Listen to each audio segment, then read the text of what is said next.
ishlar bo'lsa, tasodif qodir ne ishlarga. Mana bugun ham uzoq o'tmishdan bir hodisa ro'y berdi birdan. Ulkan temir qush falakdan davom etardi parvozda. Men ko'zlar bilan qarasam, sen axir sen o'sha mening uyqusiz tunlarim, axir sen o'sha yozu kuz qish bahorim, axir sen o'sha avval qanotlantirib erkagim esan. Mayli endi bu muhimmas, axir sen o'sha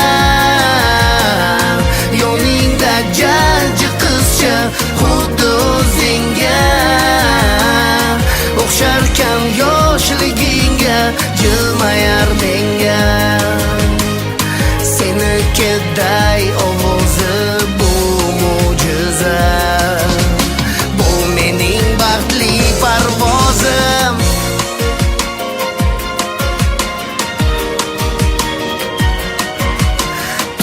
Toshgan hayajoning qalbaki kulib yashirding, zo'rla ushlab qolding ko'z yoshing. Nima sezdi vujuding, yo qiynaldi vijdoning, olib qochma mendan nigohing. Nega shu bugun kim bilardi ayt, aynan bizga bog'liq vaziyat. Bu holat qaydan, savol bermayman, sen qo'rqma, ayblamayman, yo'q daxling, shunchaki bir yurak bo'lgan edi chilparchan. Axir sen o'sha mening uyqusiz tunlarim, axir sen o'sha yozu kuz qish bahorim, axir sen o'sha avval qanotlantirib erkagim esan. Mayli endi bu muhimmas, axir sen o'sha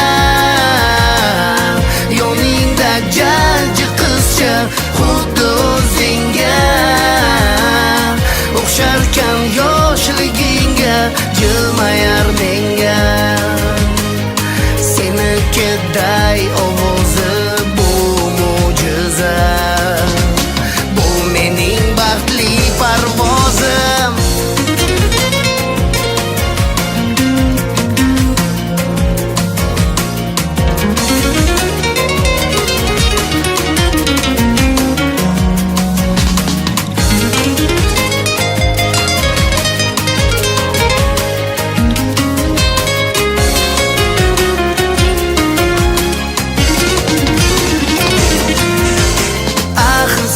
O'sha mening uyqusiz tunlarim, axir sen o'sha yozu kuz qish bahorim, axir sen o'sha